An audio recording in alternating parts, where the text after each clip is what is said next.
Itoophiyaan piroojektota gurguddoo sadarkaa biyyoolessaatti faayidaa siyaasa dinagdee fi hawaasummaa olaanaa qaban kan akka hidhaarumsa guddicha Itoophiyaa humnaa fi yaadama biyya keessaatiin ijaartee xumuruun ajandaalee biyyaalessaa bubbulan kan akka gaaffii ulaa galaana diimaa argachuuf carraaqii taasifamu milkeessuu fi sadarkaa idil-addunyaatti karaa kan saaquu fi dhimmichi dhaga'amtummaa akka argatu kan taasisu ta'uu addatti AMN+ sagalee dhalootaa waliin turtii kan taasisan xiinxalaan saayinsii siyaasaa fi hariiroo idil-addunyaa Dr. Mi'eessaa Elemaan ragaa ba'uun Itoophiyaan seenaa keessatti qaama galaana diimaa ta'uu ishees kaasuun xiinxaluun. Abbayyaa irratti olaantummaan Itoophiyaan argachaa dhufte fuula idil-addunyaa duratti sadarkaa Afrikaa qofaatti osoo hin taane dhiibbaa uumtummaa Itoophiyaa dabalee jira.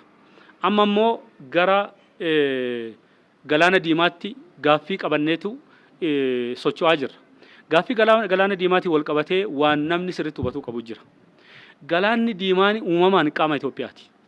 Itoophiyaan uumamaan qaama galaana diimaati. Gaafa Itoophiyaa fi Eertiraan gargar ba'anii humnoonni siyaasaa yeroo sana waan kana raawwatanii fi raawwachiisanii gaa'illi seeraan ijaarame tokko seeraan gaafa diigamu sadarkaa sanaan gaditti kan gaaffii Itoophiyaan galaana diimaa irraa qabdu humnoonni siyaasaa yeroo sana gama lamee turanii kan raawwachiisan kan godhan. Gaaffiin ulaa galaana diimaa Itoophiyaan qabattee fuula hawaasa idil-addunyaatti as baate kun jedhu Dr. Mi'eessaa Elemaan gaaffii haqa qabeessaa fi dhugaa qabatamaa of keessaa qabu kan qaamni kamuu cilaatti sobaa itti dibee dhoksuu fi awwaaluu hin dandeenye ta'uu dubbatu. Access to the sea gaafa kaafnu Itoophiyaan kan gaafachaa jirtu galoo galaanaa uumamaan kanaan dura qabaachaa turee fi misoomseellee kan ture karaa seera maleessaan murtii haqaa kan hin taaneen narraa mulqame waan ta'eef karaa seera qabeessaan deebisee argachuu qaba jettee kaasaa jirti. Maal jechuudha? Itoophiyaan karaa tokko poortii achitti misoomsita qabdi keessattuu Asab irratti daandiin lafa hojjetameera, poortiin hojjetameera, rifaayineriin hojjetameera, eerpoortiin jira, wanni adda addaa achitti hojjetameera. Gaafa Itoophiyaa fi Eertiraan gargar ba'anii yoo xiqqaate abbaa qabeenyummaa galoo galaanaa Asabi kanarratti karaa seeraatiin murtaa'uun sarara ture. Karaa seeraatiin utuu murtaa'in irra kutame.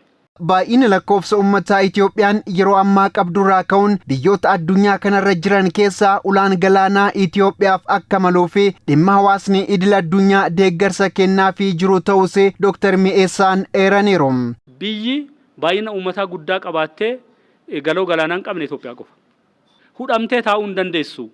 Dhimmi galoo galaanaa dhimma fayyaati. Qoricha biyya alaatii galchina. Dhimma fayyaa lammiilee eeguuti. Dhimmi galoo galaanaa dhimma barnootaati. Dhimma beekumsaati. Meeshaalee adda addaa kan barnootaa biyya alaatii kan galu jira. Dhimmi galoo galaanaa dhimma oomisha gara alaatti ittiin ergachuuti. Buna keenya alaatti ittiin erganne sharafa alaa kan ittiin argannu. Misooma industirii kan gara alaatti ittiin erginu. Albuuda adda addaa kan ittiin erginu. Dhimmi galoo galaanaa dhimma nageenya biyyoolessaati.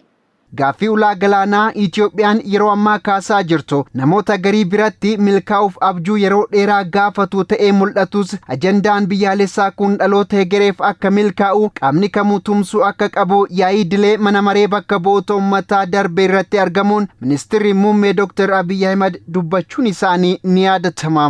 የቀይ ባህር ጉዳይ የማይፈታ ህልም ነው፣ የሩቅ ጊዜ ህልም ነው። እንዴት dhimmi ulaa galaanaa abjuu biraan gahamnee warreen jedhan jiru. Garuu abjuu guddinaa fi badhaadhinaa dhugoomsuuf karri galaanaa murteessaa waan ta'eef hunduu tumsuu akka qabu lammiileen biyyattiis ta'e qooda fudhattoonni hundi nagaaf dursa kennuun tumsuu qabu.